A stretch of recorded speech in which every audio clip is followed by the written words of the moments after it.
Hey friends, you're watching BrainStormAcres. I'm Henry. And I'm Irene. Today we're going to do something maybe a little special, definitely a little different. We're going to take you along 10 times real time on one of our videos. Right. I think I'm wearing the same shirt I was wearing. No, a different shirt. Okay. For a minute I thought, am I wearing the same shirt? No. I was just looking for something that was clean today. Normally when we do a YouTube video, we show you the good parts. Well, there's a lot of things that are really pretty boring, like putting together that tomato processor. Right. And, smushing things and running around in circles and getting things together. But this is kind of typical of, as Henry's commented when we were watching this before, he says, there I am running in front of the camera. We were going in two different directions. I was processing the tomatoes into tomato sauce because the small freezer on the refrigerator was full. It was absolutely chock full. And, I always want to have storage in there for those times when the tomatoes are ready but not timely in terms of when I'm going to make sauce. And instead of letting tomatoes spoil or trying to keep them alive in the refrigerator, freezing them keeps them so that we don't lose any.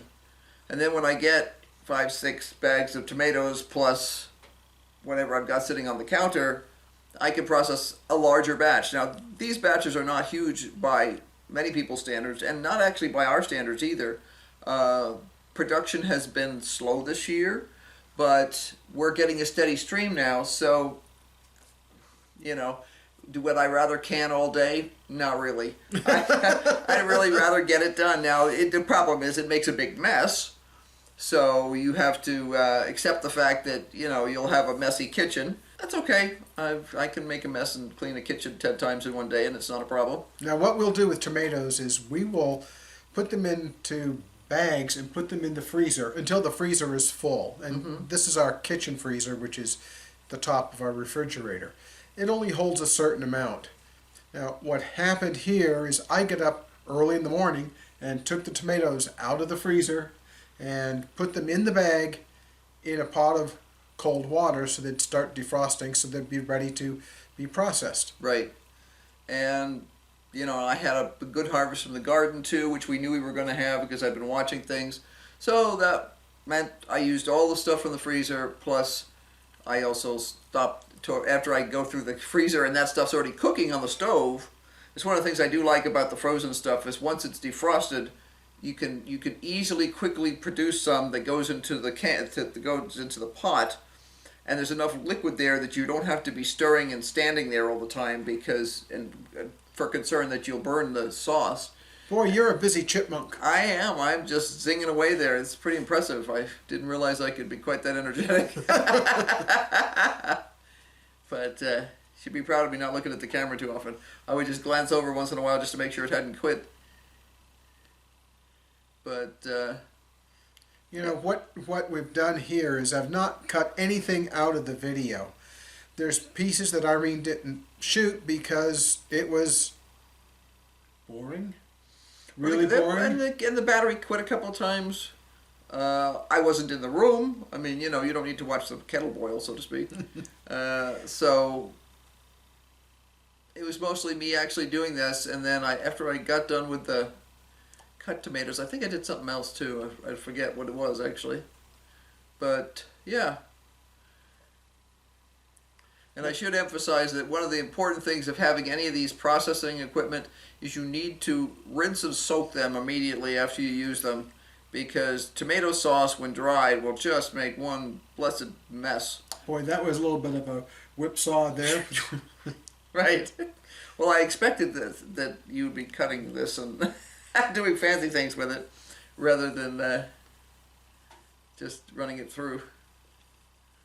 Now, Irene has a nice, I think that's a 3-gallon pot, a 3.5-gallon pot, something like that.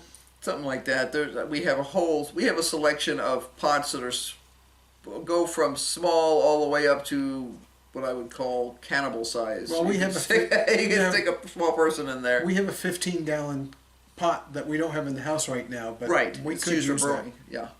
Now, one of the things that a few people have noticed is that we have a lot of pots on our stove at this time of year. In an earlier video, we did a canning session where we used a normal enamel canning pan, canning pot, and we ran out of space, so we brought the aluminum one that's all the way in the back. Now, Irene's going to use a pressure canner for a really good reason. Right. We don't acidify our tomato sauce. The way you make tomato sauce safe is you acidify it.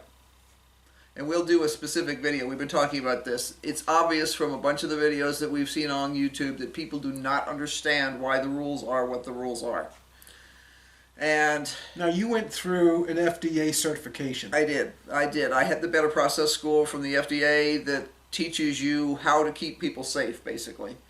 The company I was working for made shelf-stable chai, and every shelf-stable juice and everything else that you buy in the grocery store goes through the same basic process that we were doing. There are certain ways that you make a product safe for long shelf-stable storage. You can do it with temperature and time. Right. But what's the underlying mechanism, Irene? Well, you've got a couple of things going on there. You've got, the biggest thing is acidity. You're either trying to kill the bacteria, including in their encapsulated safe form, or you're trying to dramatically slow their ability to function, which can be done with acid, it can be done with sugar, and it can be done with salt. So when you make something like a pickle that's high acidity and high sugar or salt, because like bread and butter pickles have both salt and sugar. Some of the other pickles we make, like the gherkins, whoa, that's a sugar syrup.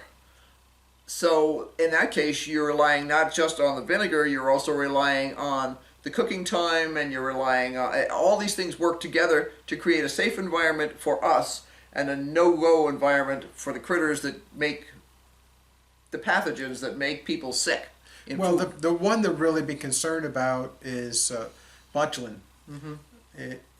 It can be in a spore form, but it's all over the place. It's in the soil, it's in the air, everywhere, and you'll get spores. And the issue here was in the 1920s when this whole process and food safety project was undertaken, was that people got killed. Yeah, canning companies, big canning companies that were canning food. I mean, especially if you were traveling, and this was a new cool thing. We didn't have frozen food in those days, so unless you lived in Alaska, and then it's just because it froze. You were relying on fresh food. So as you can hear, Irene is pressure canning this tomato sauce because that's one way of preserving the sauce. Right. We don't acidify our sauce. So because we are at high altitude, there's no way to safely can tomato sauce without acidification. Well, we hope you found this high-speed tour of what happened on that one day when Irene was canning tomato sauce. Right, and I think I went on to do a bunch more stuff that day too. I think I froze a bunch of stuff after that. Well, thanks for watching. Take care. We'll talk with you later. Bye. Bye.